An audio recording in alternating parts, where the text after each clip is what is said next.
right? Let me take it back to insurance for one question. Yes. I work for a very big insurance company. Why or where should I use blockchain? Well, I gave the one example for health insurance with decentralized provider registry.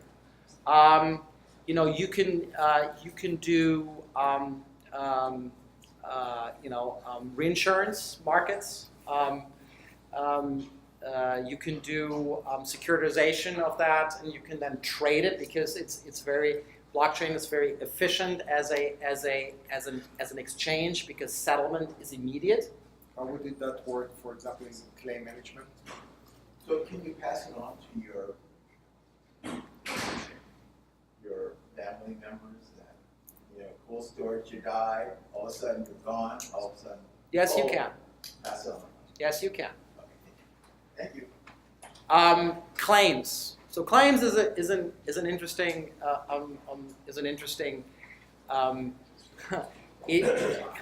blockchain. So blockchain is not really a good use case for blockchain.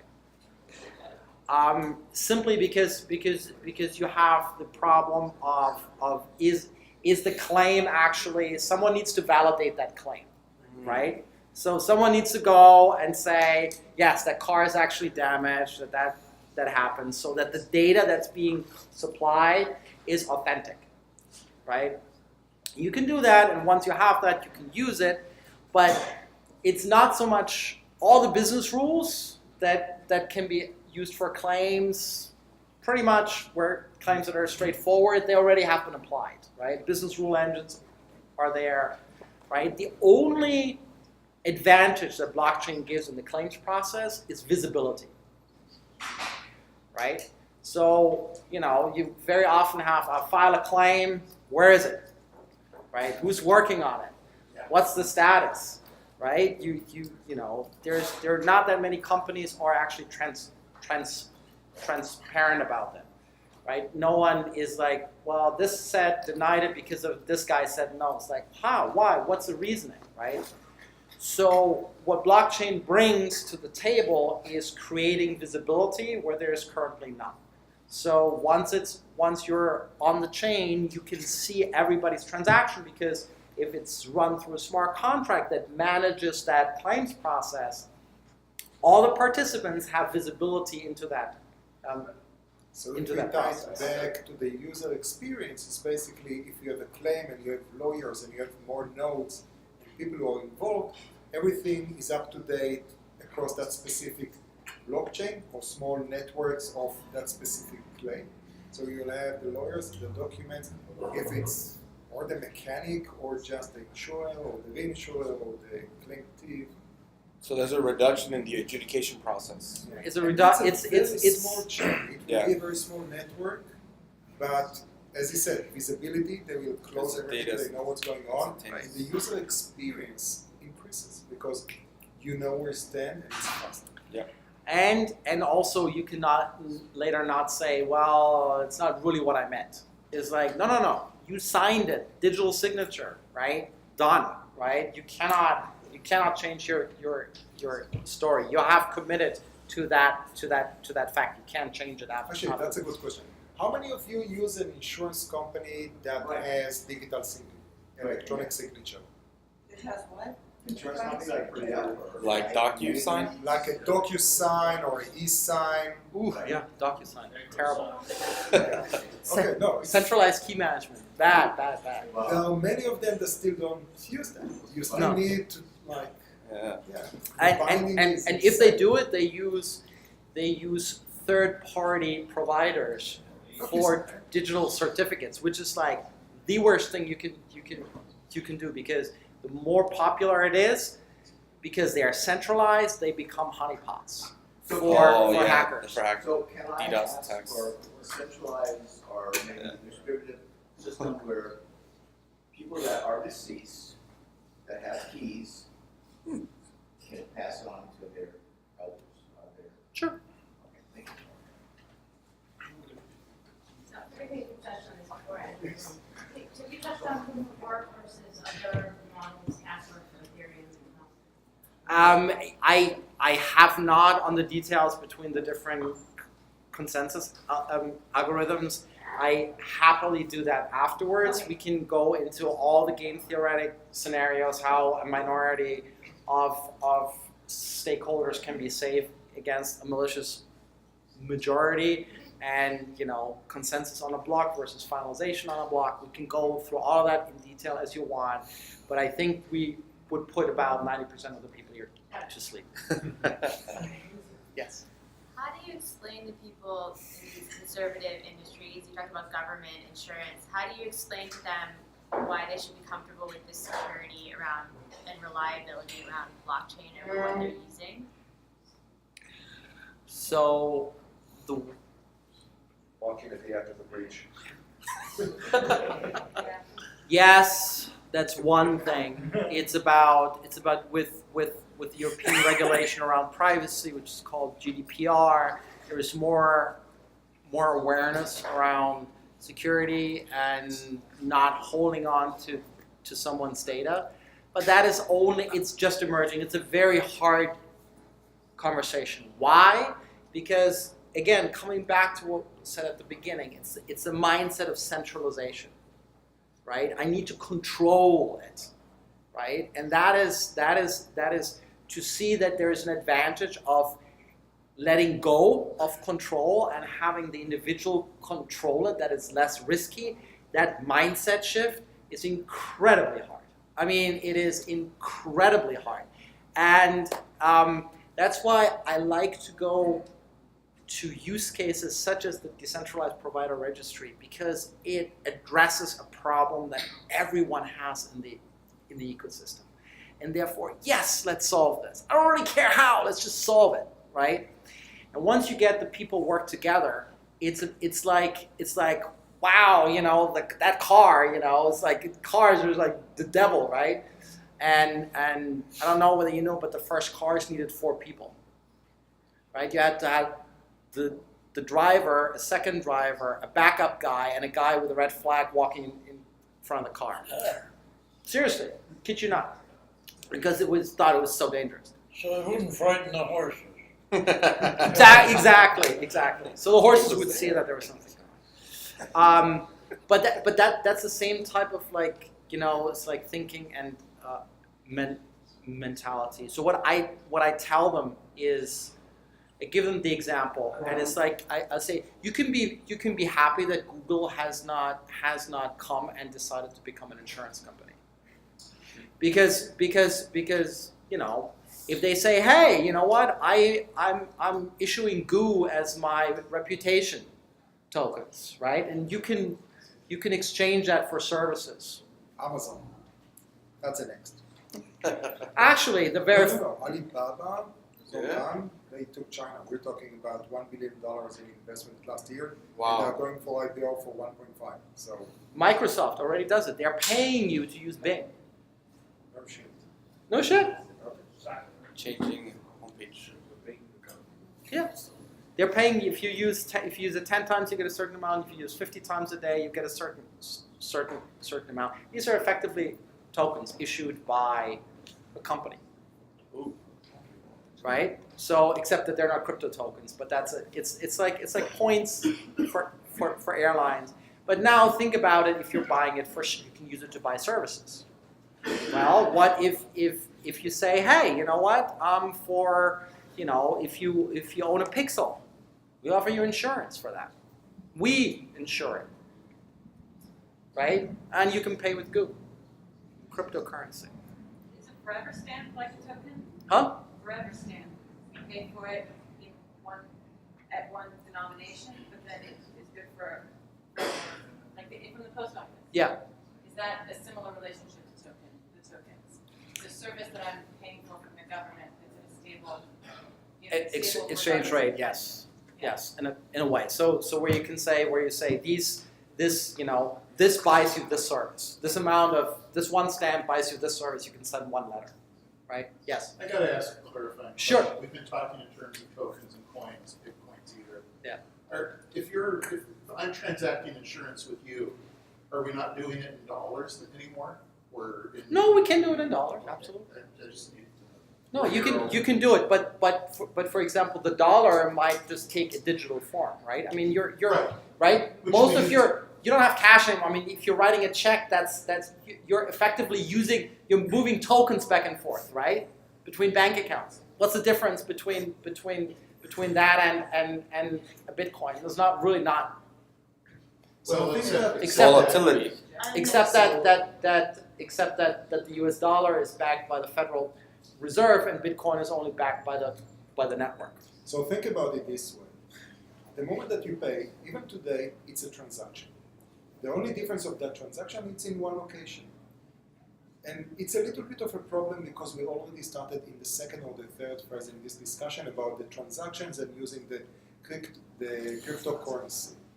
So what blockchain comes to say is instead of one central ledger, we're going to have the same thing all over the place. So if there is a transaction, everyone will know about that transaction.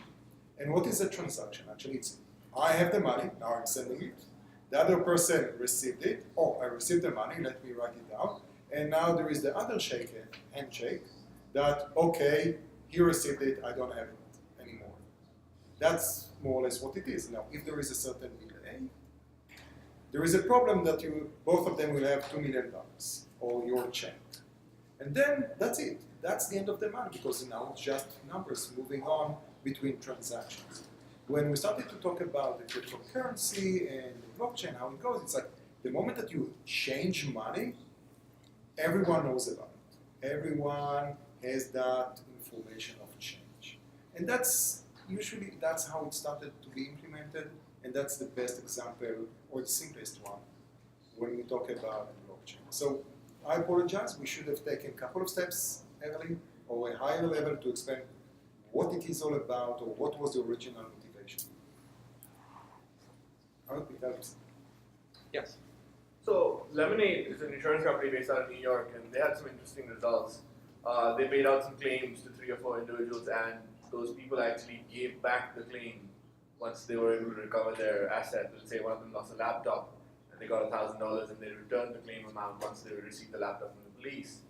Now, how does this work? The behavioral economics that Lemonade leverages creates this inherent trust in the company, almost. So that's why they're finding that the customers actually were able to return those claims. Now, how does blockchain break that trust? I feel like once you quantify trust in a contract, it might have a negative behavioral economical effect on the customer. You trust you trust them or you don't. Yeah, but then level you of have trust. stupidity that you follow after, even if you don't trust it, you follow through. Yeah. So, it's an interesting point. So, think of it this way. There are insurance companies like Friendsurance or Inspire or Guevara that are really peer-to-peer, where it's a kind of peer-to-peer model, where a group of interested individuals come together and they say, hey, we insure each other's boats or cell phones. Typically, it's a smaller amount, where Guevara actually does it with like cars, right? But the point is that everybody in the group that comes together and say, hey, this is our policy, this is our joint contract. Again, that becomes then the law for the interactions within the group, because it is now written into a smart contract in this immutable code on the blockchain. And these are the rules that are being executed, which means that if I file a claim, right, so every month I need to pay $100. Everybody pays in $100, right? That goes into an escrow account, right? $100 with the equivalent, right? And when I file a claim, right, then everybody who is part of the group needs to say, or at least a majority of them need to say, depending on the rules, need to say, yes, that is actually a valid claim, right? And if the claim's valid, then it's paid out. If the majority is signed, right? It has nothing to do with the actual blockchain network. That's the participant in that smart contract, in that policy, that everybody in that group, that peer group agreed upon, right? And say 50% or 51 plus 1 sign yes, then the claim gets paid out. But you can also say, well, maybe I don't file a claim. It's too small. I don't have to, because at the end of the year, typically what happens in these models, right? The money is returned to you, right? As long as you have a certain minimal amount to be able to pay out claims, whatever is above that minimal amount is then actually returned to the individuals, right? Which nowadays doesn't happen, right? But as long as you agree, we're keeping, let's say, we typically have like 5 claims a year, and they're about $100, so we need between $500 and $1,000 in an escrow account.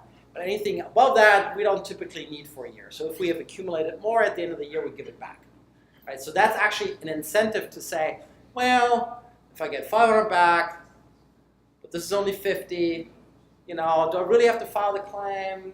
No, I don't.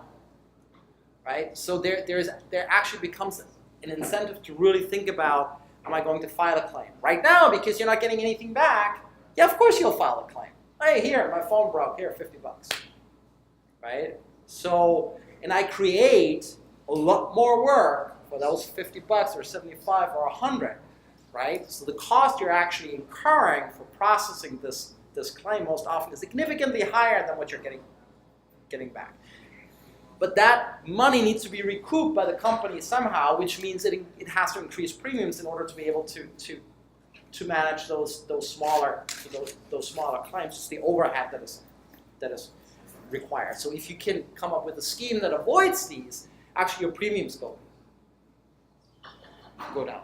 And so since in this case it's all self-administered, right, your overhead is virtually zero, right? Because it's your 15 people, 20 people, 100 people, right? So, and then you can go, there are more advanced models where you then say, well, and there's a company called Teambrella that is entirely blockchain based, and they're doing P&C, and they're just enablers, right? They just, because they're using their platform, you're paying a per transaction fee, and that's it. This is how they make money. Okay, guys, let's last 2 questions. And here they are.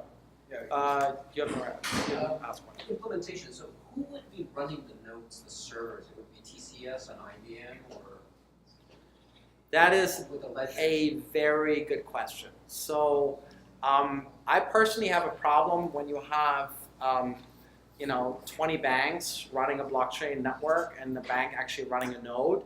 That is, there's a reason why clearinghouses were invented, because they don't have skin in the game, right? Market makers shouldn't be clearinghouses, and effectively you do that. So you should have independent companies that don't have skin in the game, such as IBM or TCS or Microsoft or AWS, Amazon, run those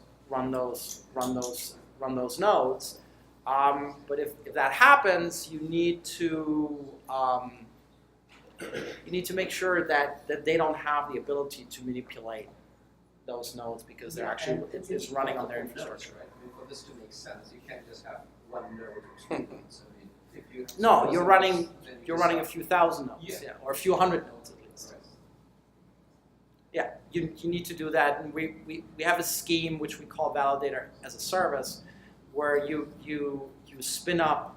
You can, if a node crashes, you just spin up a new one, right? You have that syncs back with a network and then just takes over, but the node is cryptographically sealed. But the direction now, I don't know if you hear, a few months ago, IBM and EIG and Standard Chartered did a press release and say, they did a smart contract for global insurance and so forth. So I was just wondering, is that going to be That's a pilot. That is like, yeah. I mean, it's if there were ever a actual production system going live on IBM Fabric, I give it about 3 months before it's hacked, because everybody, and I'll tell you, I guarantee you, every hacker in the world is going to go after that out of general principle. But that's my point. In reality, when this comes to fruition, Right. would it be one company?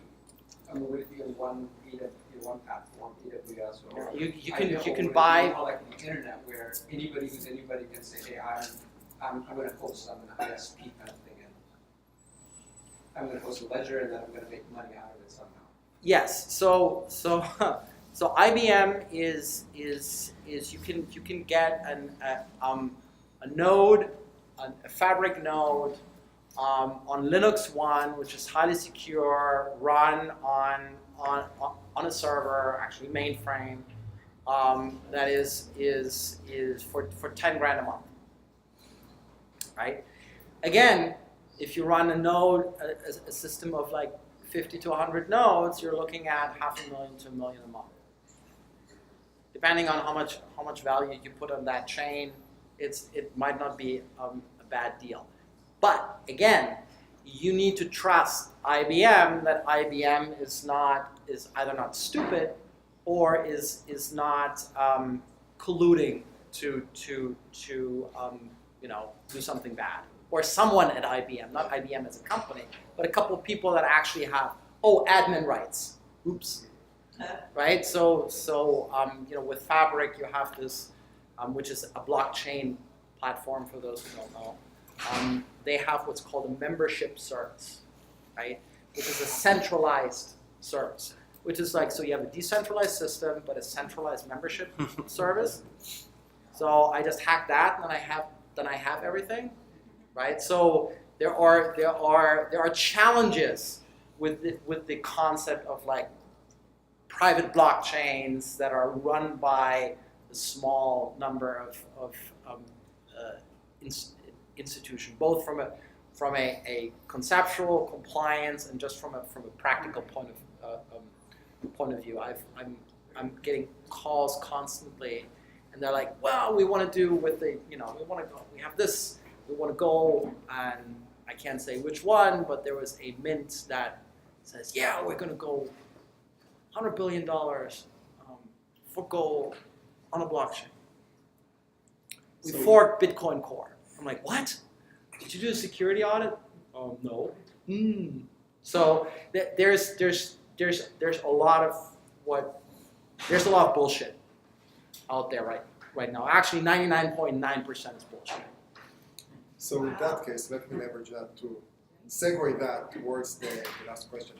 What would be your tip for, I would say, the two sides of here, which will be the entrepreneurs of InsurTech startups and insurance executives, to what would be the blockchain solution?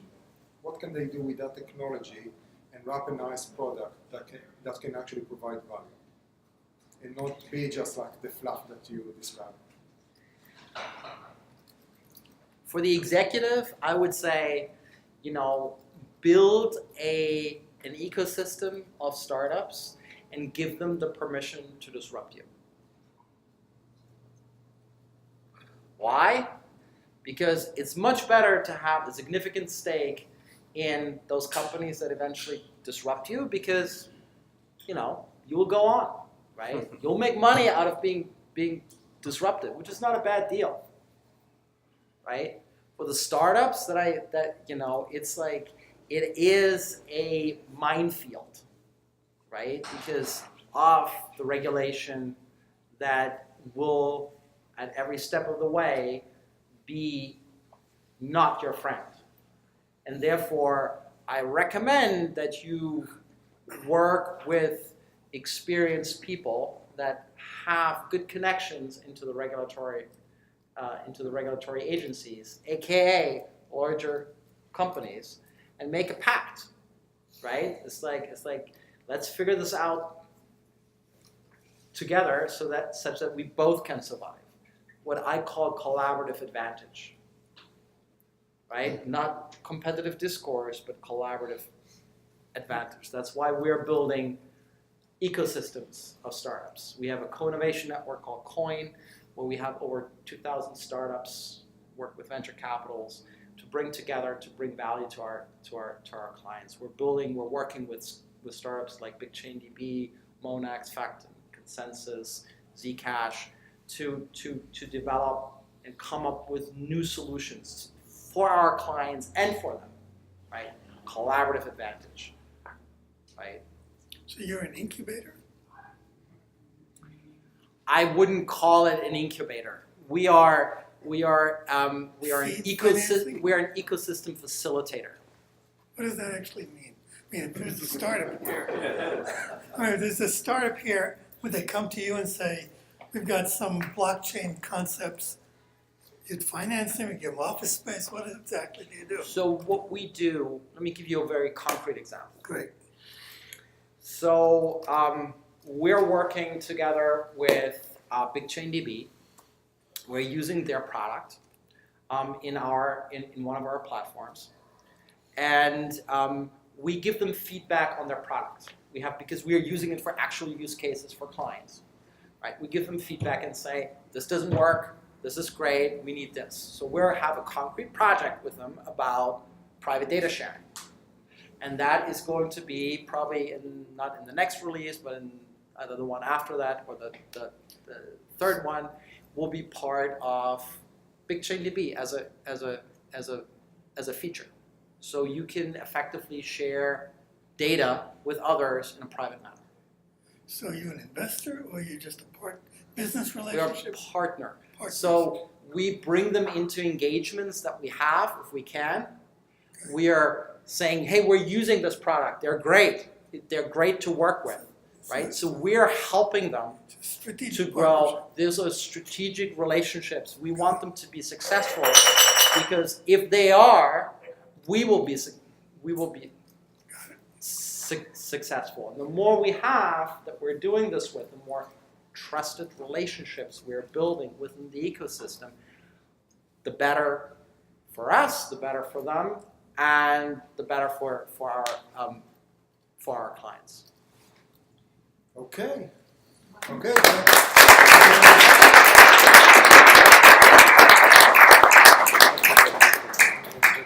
Guys, if you want, and if Ryan approves, we can stick around, eat more pizza, network a little bit.